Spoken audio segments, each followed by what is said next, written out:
last message. It was 3 a.m. and I was awoken in my apartment by what sounded like screams in the night. I assumed it was just some rowdy college kids being let off on a Friday night, so I went back to sleep. At 7 a.m., I got a text from my roommate. It said, "Did you hear those screams in the night?" I responded, "What screams?" And he said, "Those screams, they sounded like someone was being murdered." I laughed and told him to stop being so dramatic. At 10 a.m., I got a call from my mom. She was visiting her friend down the street and had seen the flashing blue and red lights of an ambulance outside our apartment building. She asked if everything was okay, and I told her that I was fine. She sounded very concerned, but I assured her that I was just sleeping and hadn't heard anything. As soon as she hung up, I got a text from my landlord. It said, "Are you okay? I saw the ambulance outside your apartment. Please let me know if you need anything." I found this very strange because our apartment building didn't have an elevator, and the only way to get to my apartment was through 4 flights of stairs. So I texted back, "I'm fine. Thanks for your concern."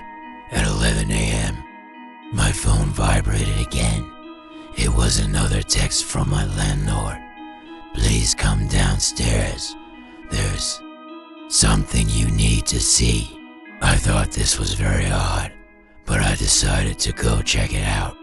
When I opened the door, I was met with the sight of my landlord standing there holding the large suitcases.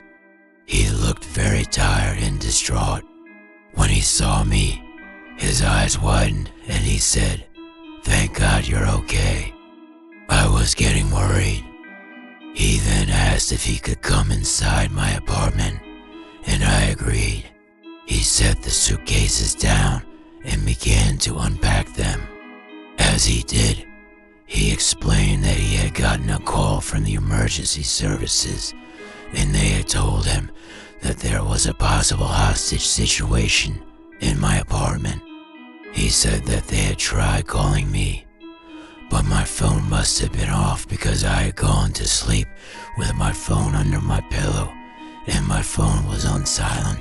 As he continued to unpack the bags, I noticed that they were filled with clothes, personal hygiene products, and food. I packed these for you," he said, looking at the floor, "in case you needed them." I said, "But why would I need them?" And he replied, "Because I thought you might need to stay with me. You know, just in case." He then began to back away slowly. I better get going. Just text me if you need anything," he said, and he started to walk away. That's when I noticed that all of his fingers were stained a deep red color. I called out to him, "Hey, why are your fingers red?" He froze and slowly turned around. His eyes were wide with fear, and he began to scream, "They're coming for me. They're coming for me." And with that, he dropped the suitcases, turned